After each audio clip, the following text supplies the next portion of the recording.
จอสำหรับคลิปนี้แมนต้องขอขอบใจเป็นพิเศษสำหรับ FC ท่านผู้ชมเพิ่นได้ส่งวิดีโอมาให้เด้อนี่ถือว่าเป็นโครงการก่อสร้างเส้นทางและตะฟังกันเจือนอยู่จุดเขตนี้แม่นเส้นทางแถวเขตบ้านสีฐานไต่เมืองหาดไซฟองนครวิงจันทน์เป็นการปูคอนกรีตเสริมเหล็กหรือว่าเบตงแคมของจุดที่ว่าเพิ่นบอนนำขึ้นมาจุขณะที่ว่ามันไกลจะถ่วงสนั่นในตอนนี้ที่ว่าเพิ่นได้ปูคอนกรีตแล้วนะตามที่เห็นนี่แหละก็ยังบ่ทันได้สำเร็จเทื่อเนาะเจ้าแบ่งโซนปูก่อนปูแต่ละเบื้องก่อนอีกบ่ดนขาดว่าก็น่าจะแล้วก็โครงการนี้ที่ว่าเป็นอีกหนึ่งโครงการที่ได้นอนอยู่ในการขยายเส้นทางเฟส2เฟสทับอิฐนั่นก็แม่นแต่ทางพุ่นแหละแต่ทางสีไข่มาหอดทางปากปลาซักและก้าวเข้ามาสู่แถวทางมอจังหวัดเขตหลัก4เนาะส่วนว่าเฟสที่2ก็แม่นนับตั้งแต่เขตหลัก4ลงไปพุ่นละจนออกพุ่นละแถวทางท่าดอกท่าเรืออย่างต่างๆพุ่นละเจ้าท่านผู้ชมสนั่นก็ถือว่าเป็นโครงการดีๆที่เกิดขึ้น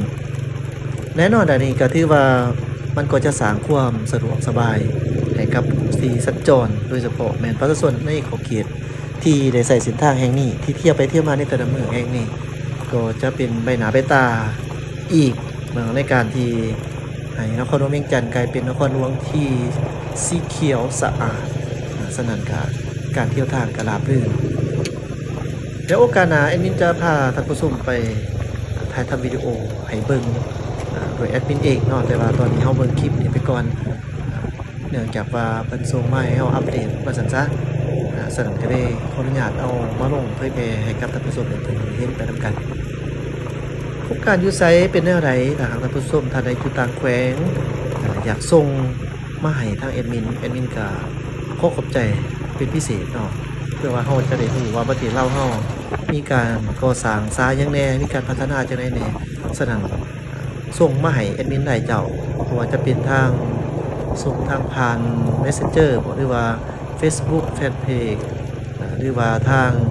นี่แหละ WhatsApp นี่เนาะเจ้า020546246กันเบอร์ WhatsApp แอดมินถือว่าก็อีกบ่โดนเนาะเฮาก็จะได้เห็นว่าเส้นทางเส้นนี้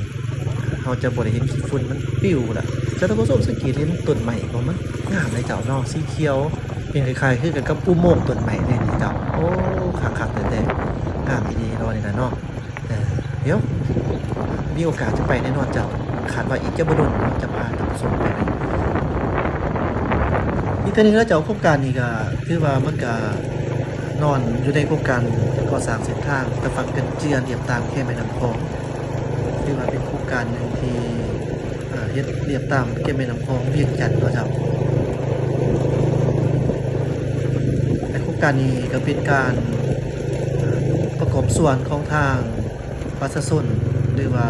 รัฐบาลจากประเทศเกาหลีใต้ร่วมมือกันกับลาวเจ้า